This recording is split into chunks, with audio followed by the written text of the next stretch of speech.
Well, we come to the polar opposite as far as content goes. In the book of Song of Songs, we celebrated the beauty of life, particularly with regards to sex and marriage. And here in Ecclesiastes, the writer sees life for the extreme limitations that it carries, and through that offers a great deal of wisdom.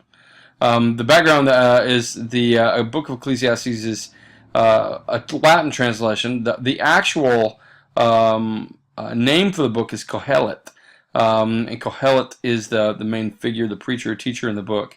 A Kohel is a Hebrew word that means assembly, and so Kohelet is the assembler or the leader of the assembly or something of that nature. The authorship is fairly anonymous.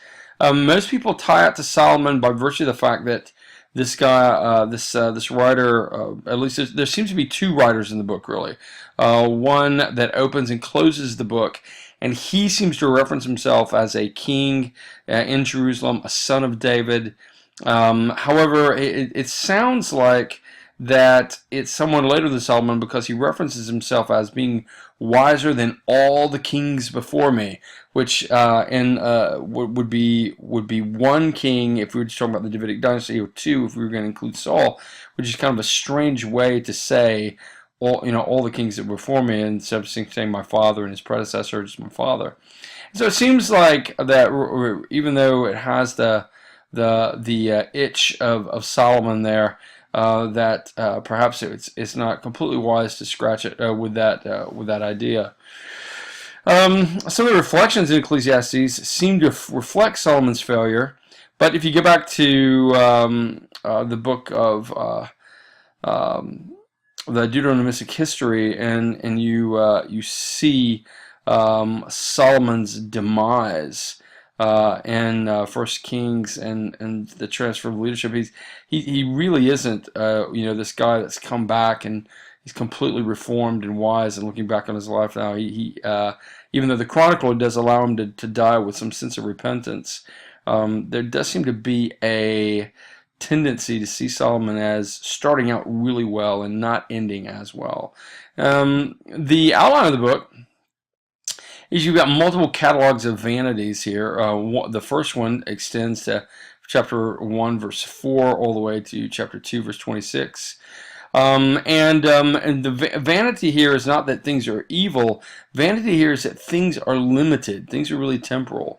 And this is this is the logic, right? The sort of logic here is you could die, and 99.99% of the population of the world would never know you were here. And so to invest ultimate meaning in those things is just foolish.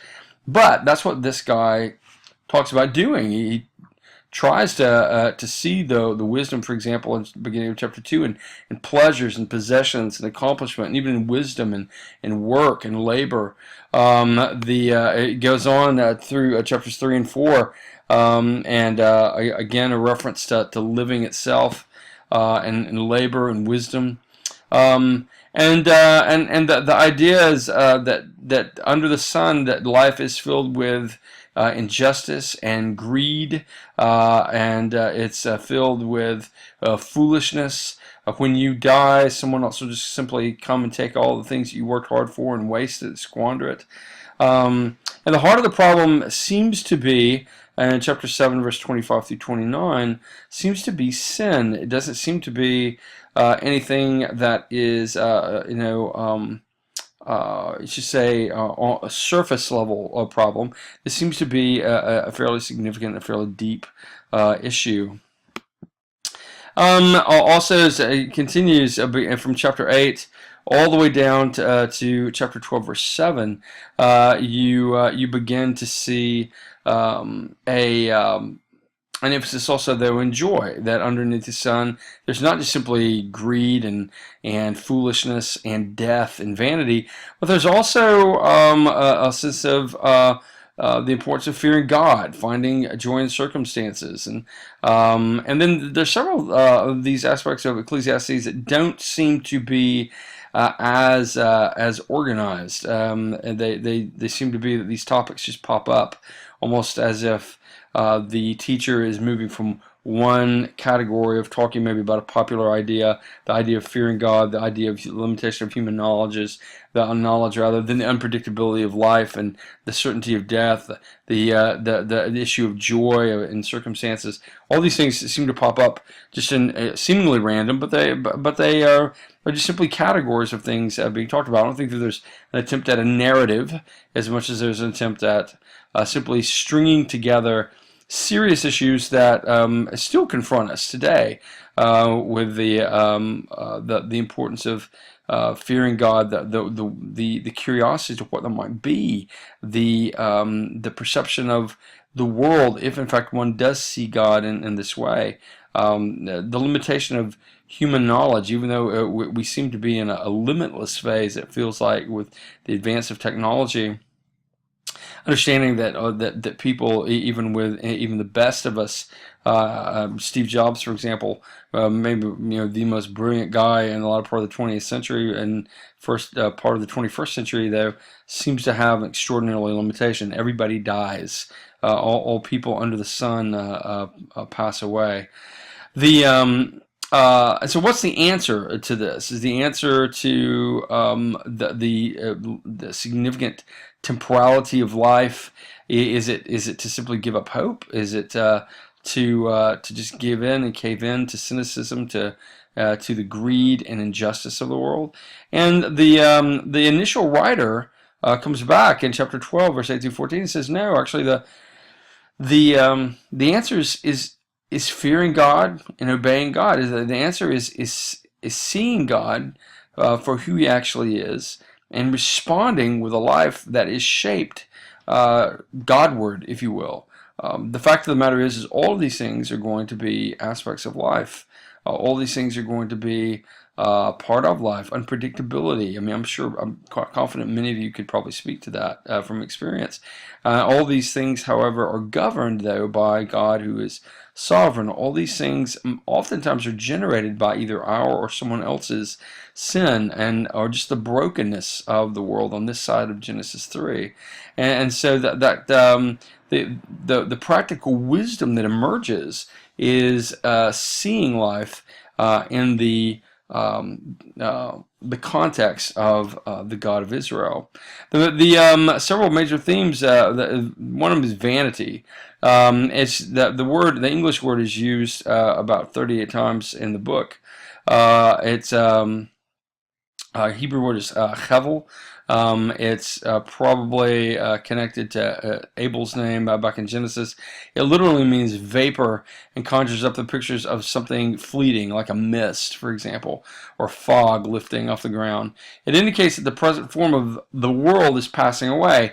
And so, if you think about it, the whole thought process of this writer is so there are all these aspects to life, and they're all very good aspects of creation. Money is good. Fame, it can be good. Pleasure, possessions, labor can be good. Justice is necessary, but sometimes injustice occurs. Greed sometimes occurs over against contentment. All of these things can be very good things, but they can't bear the weight of ultimate things. And so it's like a porch that can hold a certain amount of weight, or one or two people, but once a third or fourth person comes on, the porch just starts caving, right? And in the same kind of way, these things are not designed to hold things, because they just are fleeting in some very real way. The preacher's message is essentially that anything in life other than God we try to build our life around will ultimately fail us. And so all of it is fleeting, all of it passes away, all of it's a creaky porch ready to crack. The fleetingness of work and striving and idea of being the vanity being everything under the sun, being evil in the sense of not so much unrighteous or wicked, but it is it's fleeting, temporal, and provides a context for wickedness and greed and injustice.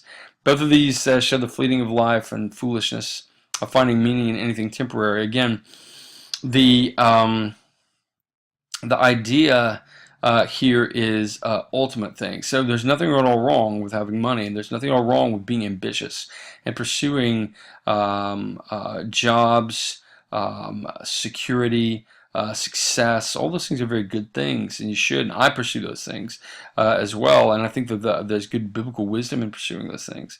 However, they can't receive ultimate weight because they're vapor. So you don't want to say I'm gonna lay down. I'm just gonna fall frontward like instead of falling into a pool of water or something like that, or a big pillow that I know can sustain me. I'm gonna fall into this vapor. That's the idea. Yeah, it's vapor serves its purpose perhaps, but it can't catch you, and then so you stay away from it in that vein.